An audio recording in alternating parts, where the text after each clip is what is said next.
తెలంగాణ భవన్లో BRS MLA Harish Rao మాట్లాడుతున్నారు. Live చూద్దాం.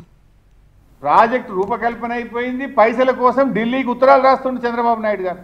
ఇది 15/11/2024. ఇంకో ఉత్తరం రాసిండు 31 డిసెంబర్ 2024. ఇది నిర్మలా సీతారామన్ గారికి రాశారు. ఏమని? గోదావరి టు కృష్ణా రివర్కు 13,511 కోట్లు, కృష్ణా రివర్ నుంచి బొల్లంపల్లి రిజర్వాయర్కు 28,560 కోట్లు, బొల్లంపల్లి రిజర్వాయర్ నుంచి బంకచెర్ల హెడ్ రెగ్యులేటర్కు 38,041 కోట్లు, మొత్తం కలిపి 80,112 కోట్ల రూపాయలు ఖర్చు అవుతుంది. మాకు financial assistance river linking project కింద ఇవ్వండి అని చంద్రబాబు నాయుడు గారు 2 ఉత్తరాలు నిర్మలా సీతారామన్ గారికి రాశారు. దీని మీద ఆర్థిక శాఖలో ఫైల్ కదులుతూ ఉంది. నిర్మలా సీతారామన్ గారు ఏడీబీ నుంచి, ఏషియన్ డెవలప్మెంట్ బ్యాంక్ నుంచి 40,000 కోట్లు ఇప్పిస్తామని ఆంధ్రప్రదేశ్కు మాట ఇచ్చారు.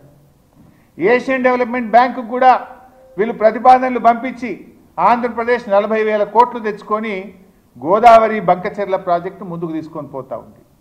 మరి ఇప్పటిదాకా ఈ రాష్ట్ర ప్రభుత్వం మరి నిద్రపోతుందా? సోయి లేదా?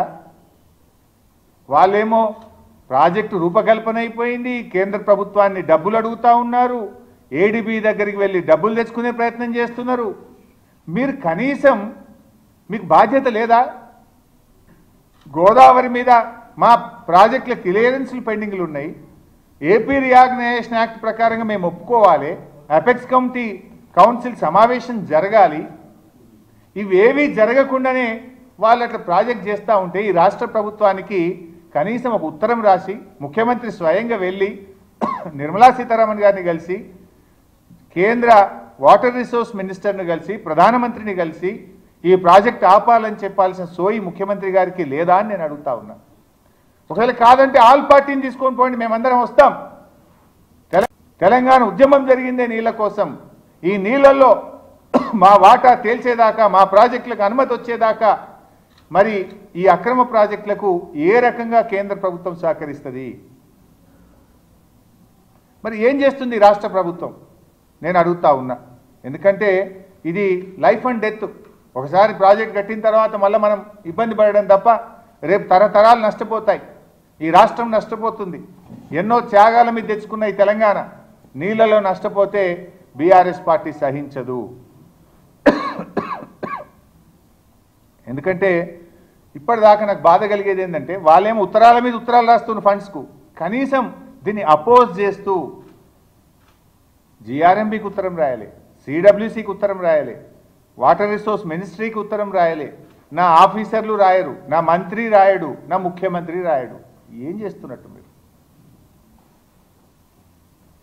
ఇక ఒక ఆయనను అడ్వైజర్ పెట్టుకున్నారు, ఇంకా ఆదిత్యనాథ్ దాస్ గారు. మరి అడ్వైజర్లు ఏం చేస్తున్నట్టు?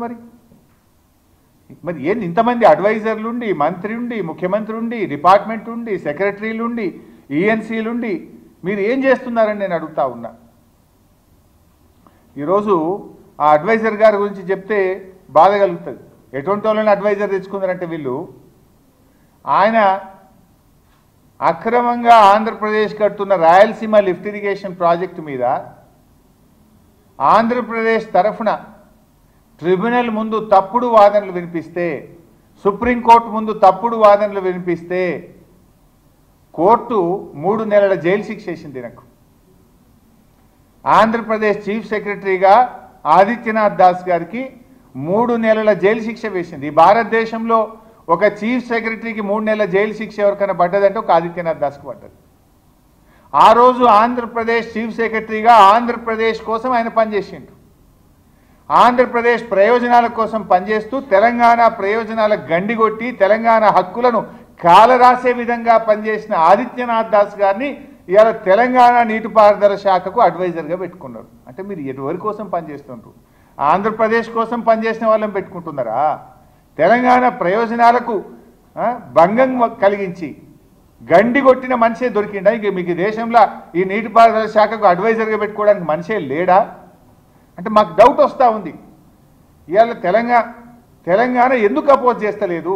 ఆంధ్రప్రదేశ్ గోదావరి బంకచెర్ల ప్రాజెక్టును ఇంత యుద్ధ ప్రాతిపదికన ముందుకు తీసుకుపోతుంటే తెలంగాణ మౌనం వెనుక ఉన్న అర్థమైంది. ఈ ఆదిత్యనాథ్ దాస్ గారు ఉన్నారా? ముఖ్యమంత్రి గారు ఏమన్నా గురుదక్షిణ చెల్లించుకుంటున్నారా? ఏం జరుగుతుంది?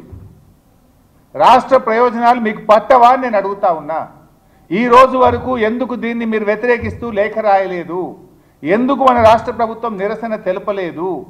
ఎందుకు మా పెండింగ్ ప్రాజెక్టులు క్లియర్ చేయకుండా ఈ ప్రాజెక్టును ఎట్లా అలో చేస్తారని చెప్పి మీరు ఎందుకు మాట్లాడలేదు? ఇది చాలా బాధ కలుగుతున్నటువంటి అంశం. నేను ఈ బాబు గారి లెటర్లు కూడా మీ అందరికి పంపిస్తాను, మీడియాకు కూడా మీ అందరికి కూడా షేర్ చేస్తాను.